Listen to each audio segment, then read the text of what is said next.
Hi guys. അപ്പോൾ ഇന്ന് എന്താണെന്ന് വെച്ച് കഴിഞ്ഞാൽ എൻ്റെ ബെസ്റ്റ് ഫ്രണ്ടിൻ്റെ എൻ്റെ ചൈൽഡ്ഹുഡ് ഫ്രണ്ടിൻ്റെ ബർത്ത്ഡേ ആണ്. അപ്പോൾ അവൾക്ക് എന്നെ കൊണ്ട് പറ്റുന്ന ഒരു ചെറിയ ക്യൂട്ട് ഗിഫ്റ്റ് കൊടുക്കണം എന്നുണ്ട്. അപ്പോൾ ഞാനിപ്പോൾ ഒരു ഫാൻസിയിലേക്ക് പോവുകയാണ്. അവിടെ എന്താ ഉള്ളതെന്ന് നോക്കട്ടെ, എന്നിട്ട് നമുക്ക് ഒരുമിച്ച് അവൾക്കൊരു ഗിഫ്റ്റ് സെലക്ട് ചെയ്യാം. So let's see. പിന്നെ കാറിലിങ്ങനെ കുറച്ച് ദൂരം പോയി അത്യാവശ്യം നല്ലൊരു ഫാൻസിന്ന് ഒരു കമ്മൽ വാങ്ങാമെന്നായിരുന്നു എൻ്റെ ഒരു പ്ലാൻ. അങ്ങനെ ഫാൻസിയിലെത്തി. ആ ചേച്ചിയോട് ഞാൻ തുറന്നിട്ടെന്ന് ചോദിച്ചാൽ ആ ചേച്ചി എനിക്കത് തുറന്നു തന്നു. എന്നിട്ട് ഞാൻ അതിലിങ്ങനെ ഓരോ ഇയറിങ്സ് ആയിട്ട് എടുത്തു നോക്കി. അവളുടെ ഉള്ള ഡ്രസ്സിൻ്റെ കളറ് കുറച്ചൊക്കെ എനിക്ക് ഓർമ്മയുണ്ട്. അപ്പോൾ അതിന് മാച്ചായിട്ടും പിന്നെ അവളുടെ ഒരു ടേസ്റ്റും അറിയാമല്ലോ, അപ്പോൾ അതിനൊക്കെ മാച്ചായിട്ട് പറ്റിയത് ഏതാണെന്ന് ഞാനിങ്ങനെ കുറേ എണ്ണം എടുത്ത് നോക്കി. സച്ച് ഒരു ക്ലിപ്പ് വേണമെന്ന് പറഞ്ഞിട്ടുണ്ടായിരുന്നു. അപ്പോൾ അച്ഛൻ അതിനുള്ള തിരച്ചിലാണ്. പിന്നെ അതിന് ശേഷം ഞാൻ ഒന്ന് സെലക്ട് ചെയ്തിട്ട് ആ ചേച്ചിയോട് പാക്ക് ചെയ്യാൻ പറഞ്ഞു. ഗിഫ്റ്റ് റാപ്പറിലൊക്കെ പൊതിഞ്ഞ് തരണമെന്ന് പറഞ്ഞു. ഓക്കെ എന്ന് പറഞ്ഞിട്ട് ആ ചേച്ചി എനിക്ക് അതൊക്കെ പൊതിഞ്ഞു തന്നു. അപ്പോൾ ഏത് ഇയറിങ്ങാ ഞാൻ എടുത്തതെന്ന് അറിയണമെങ്കിൽ വീഡിയോയുടെ ലാസ്റ്റ് വരെ ഒന്ന് കാണണേ. ലാസ്റ്റ് ഞാൻ ഗിഫ്റ്റ് കൊടുക്കണതും അത് അവള് ഓപ്പൺ ചെയ്ത് നോക്കുന്നതും ഒക്കെ ഞാൻ ഈ വീഡിയോയിൽ ആഡ് ചെയ്തിട്ടുണ്ട്. എന്നിട്ട് നേരെ വീട്ടിലേക്ക് പോയി ഞാൻ ഡ്രസ്സൊക്കെ ചേഞ്ച് ചെയ്ത് ഞാൻ ഗിഫ്റ്റ് ആയിട്ട് അവളുടെ അടുത്തോട്ട് പോയി. Happy birthday to U.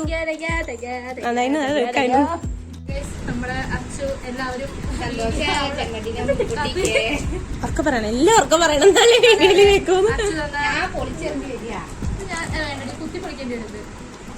കമ്മല് രസമുണ്ടല്ലോ.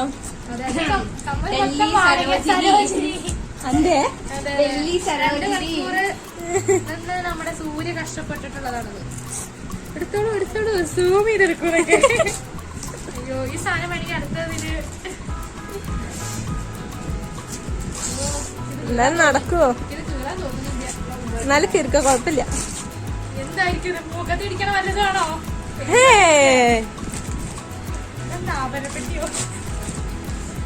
വീണ്ടും ബോക്സ്.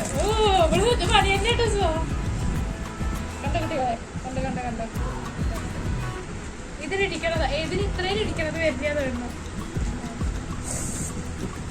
കുട്ടികളെ നോക്കൂ, കുട്ടികളെ. Thank you. പിന്നെ ഫോട്ടോ സെഷൻ ആയിരുന്നു. പക്ഷെ ഞാൻ ഫോട്ടോ ആണെന്ന് പറഞ്ഞ ഒരു വീഡിയോ എടുത്ത് പറ്റിച്ചു. അതിനുശേഷം നോക്കുമ്പോൾ എല്ലാവരും നല്ല നല്ല ഡ്രസ്സൊക്കെ ഇട്ട് നിൽക്കുകയാണ്. അപ്പോൾ ഞാനും ഒന്ന് പോയി ഡ്രസ്സ് മാറ്റാമെന്ന് വിചാരിച്ചു. എനിക്ക് ഡാൻസ് ഉണ്ടായിരുന്നു, അപ്പോൾ ഡ്രസ്സ് മാറ്റിയിട്ട് ഇറങ്ങി ഞാൻ. പിന്നെ നമ്മുടെ കേക്ക് വന്നു. കേക്കായിട്ട് പിറന്നാൾ കുട്ടി കേക്കൊക്കെ ആയിട്ട് ഉള്ളിലേക്ക് വന്നു. പിന്നെ എല്ലാവരും ഫോട്ടോ എടുക്കാൻ വേണ്ടി പുറത്തേക്ക് ഇറങ്ങി. ഫുൾ യൂട്യൂബർമാരാണ്, 3 പേരായിരുന്നു. പിന്നെ പിറന്നാൾ കുട്ടിക്ക് 2-3 ഫോട്ടോ വേണമെന്നൊക്കെ പറഞ്ഞ് അവളോട് പോസ് ചെയ്യാൻ പറഞ്ഞ് ഫോട്ടോ എടുക്കായിരുന്നു. അതിനുശേഷം ഇങ്ങനെ ഓരോരുത്തരായിട്ട് വന്നുകൊണ്ടിരിക്കണ്ടായിരുന്നു. വളരെ ക്ലോസ് ആയ കുറച്ചു പേരുള്ള ഒരു ഫംഗ്ഷൻ ആയിരുന്നു. എൻ്റെ നേരെ ഓപ്പോസിറ്റ് വീടാണ്, നിങ്ങൾ വീഡിയോ തന്നെ കണ്ടിട്ടുണ്ടാവും. പിന്നെ അമ്മയും സച്ചുമൊക്കെ വന്നു. പിന്നെ കേക്ക് മുറിക്കാനുള്ള ഒരു പ്ലാനിലാണ്. കേക്കൊക്കെ എടുത്ത് കേക്കൊക്കെ തുറന്ന് അത് ടേബിളിലൊക്കെ സെറ്റ് ചെയ്ത് വെച്ചു.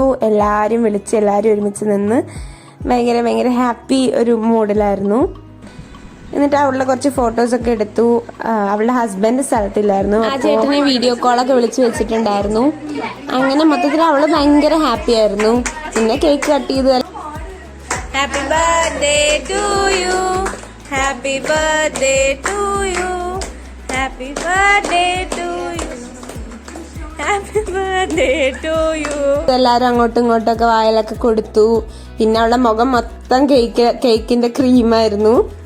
പിന്നെ കേക്ക് മുറിക്കുമ്പോൾ സ്ഥിരം കാഴ്ചകളായി അങ്ങോട്ടും എടുക്കുന്നു ഇങ്ങോട്ടും എടുക്കുന്നു. നമ്മുടെ സ്ഥിരം എല്ലാ വീട്ടിലും കാണുന്ന അതേപോലെ തന്നെ നമ്മൾ അങ്ങോട്ടും ഇങ്ങോട്ടും ഒക്കെ കൊടുത്തു. പിന്നെ നീതു ചേച്ചി ഭയങ്കര പ്രൊഫഷണൽ ആയിട്ട് കേക്ക് മുറിക്കുന്നുണ്ടായിരുന്നു. ഇന്നയാൾക്ക് ഇത്ര സെന്റ് എന്ന് പറഞ്ഞാൽ മറ്റേ സിനിമയിലുള്ള പോലെ കഷ്ടപ്പെട്ട് ഇങ്ങനെ വൃത്തിക്ക് നല്ല പ്രൊഫഷണലായിട്ട് മുറിക്കുന്നുണ്ടായിരുന്നു. മുറിച്ചൊക്കെ കഴിഞ്ഞ ശേഷം എന്നോട് ചോദിക്കുകയും ചെയ്തു, ഇത്രയും നന്നായിട്ട് വേറെ ആരെങ്കിലും കേക്ക് മുറിക്കുക? ഞങ്ങളെല്ലാവരും ഒരേ സ്ഥലത്ത് പറഞ്ഞില്ല എന്ന്. കാരണം പെട്ടെന്ന് ചേച്ചി കേക്കൊക്കെ മുറിച്ച് എല്ലാവർക്കും കൊടുത്ത് അങ്ങനെ എല്ലാവരും കഴിച്ചു. എന്നിട്ട് ലാസ്റ്റാണ് ഞങ്ങൾ വീഡിയോഗ്രാഫേഴ്സിന്റെ വക കുറച്ച് കേക്ക് അവൾക്ക് കൊടുത്തത്. അതിനുശേഷം ചേച്ചിയുടെ വക അവളുടെ മുഖത്ത് കുറെ ക്രീമൊക്കെ തേച്ച് ചേച്ചി ഡെക്കറേറ്റ് ചെയ്ത് കൊടുത്തിട്ടുണ്ട് അവളുടെ മുഖം. എന്നിട്ട് ഞാൻ കേക്ക് എടുത്തു. കേക്ക് നല്ല ടേസ്റ്റ് ഉണ്ടായിരുന്നു. അപ്പോൾ ഞാനിതാ കേക്ക് കഴിക്കുന്നു.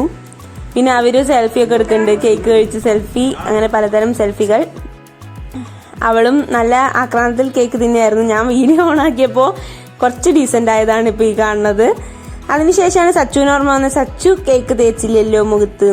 സംഭവം എനിക്ക് ഈ മുഖത്ത് കേക്ക് തേക്കുന്നത് വലിയ ഇഷ്ടമല്ല. പിന്നെ ഇത് ക്രീം മാത്രമാണ് കേട്ടോ തേച്ചത്. അതിപ്പോൾ ഫുഡ് വേസ്റ്റ് ചെയ്യാന്നൊന്നും ആരും വിചാരിക്കണ്ട. നമ്മൾ ക്രീം കയ്യിലുള്ള ബാക്കി ക്രീം മാത്രമാണ് തേച്ച് കളഞ്ഞിട്ടുള്ളത്. അല്ലാണ്ട് കേക്കോടൊക്കെ തേച്ച് നമ്മൾ വേസ്റ്റ് ചെയ്തിട്ടില്ല. പിന്നെ എല്ലാവരും ഗിഫ്റ്റൊക്കെ കൊടുത്തു.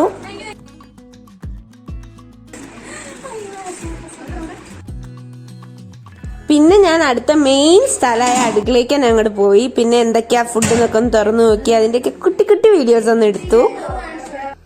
ഇപ്പോൾ നിങ്ങൾ ഫ്രെയിമിൽ കാണുന്നതാണ് എൻ്റെ അമ്മ, പിന്നെ എൻ്റെ അനിയത്തി. എല്ലാവർക്കും അറിയുണ്ടാവും, എല്ലാ വീഡിയോസിലും അവരെ കാണാറുണ്ട്. പിന്നെ നമ്മുടെ ഫുഡൊക്കെ വിളമ്പി നല്ല ടേസ്റ്റ് ഉണ്ടായിരുന്നു. അവിടെ തന്നെ അവർ വീട്ടിൽ തന്നെ കുക്ക് ചെയ്തതാണ്. നല്ല ടേസ്റ്റ് ഉണ്ടായിരുന്നു, ഭയങ്കരമായിട്ട് ഇഷ്ടപ്പെട്ടു. So till my next video, bye bye.